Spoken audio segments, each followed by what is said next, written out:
బండారి లక్ష్మారెడ్డి అన్న గారు మన స్థానిక శాసనసభ్యులు మన విగ్రహాలకు గ్రానైట్ ని ఇప్పించడం జరిగింది. ఒకసారి సార్ గారికి చప్పట్ల ద్వారా కృతజ్ఞత తెలియాల్సిందిగా కోరుతా ఉన్నాను. మన స్థానిక శాసనసభ్యులు బండారి లక్ష్మారెడ్డి అన్న గారు గ్రానైట్ సభ్యులు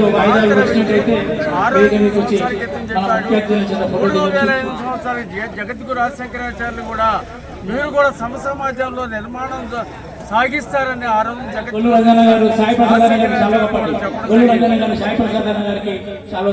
ఇలాంటి చరిత్ర ఏదవుతుందో ఉన్నట్టు ఏదవుతుందో దళితులు కానీ హరిజనులు కానీ రాబోయే కాలంలోనూ వాళ్ళే పెద్దపీట వేసి పెద్ద సంస్కారకర్తలై సూచికలుగా మారుతారని ఆ రోజు బ్రహ్మంగారు కానీ ఆ జగద్గురు శంకరాచార్యులు కానీ ప్రముఖులు కానీ కూడా చెప్పింది కూడా ఈ భవిష్యత్తు కాలంలో ఏదవుతుందో జరగబోయేది పీఠ మీద ఏదవుతుందో హరిజనులు గిరిజనులు దళితులే జరుగుతుందని చెప్పారు. సత్యంగా జరుగుద్ది.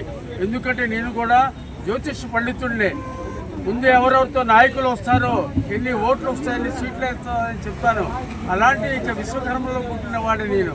భవిష్యత్ కాలంలోనే హరిజనులు గిరిజనులు దళితులే ఈ రాజ్యాలు వెళ్తారు. సమపరమైనటువంటి ఉద్యమాన్ని ఏదవుతుందో సాధిస్తారని కూడా నేను ఘంటాపథంగా చెప్తున్నాను. అదేవిధంగా అంబేద్కర్ ఏదవుతుందో మనకి రిజర్వేషన్ ఏదవుతుందో కల్పించారు. ఆ రిజర్వేషన్ ఎవరు దయా దాక్షిణ్యాల కాదు. ఆ రోజు రాజ్యాంగంలో ఉన్నటువంటి ఏదవుతుందో 50%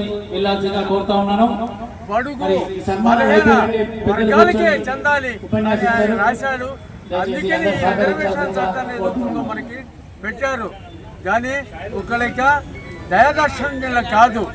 ఆ విధంగా ఏదవుతుందో మనం పోరాటం చేస్తున్నారు. కొంతమంది ఆ యొక్క ఏదవుతుందో తక్కువనది కూడా ఏదవుతుందో సరి చేస్తున్నారు. ఈ యొక్క ప్రయాణికము దాంట్లో హరిజనులు గిరిజనులు బలహీన వర్గాలు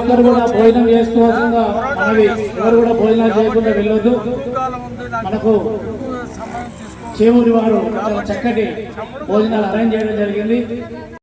అంబేద్కర్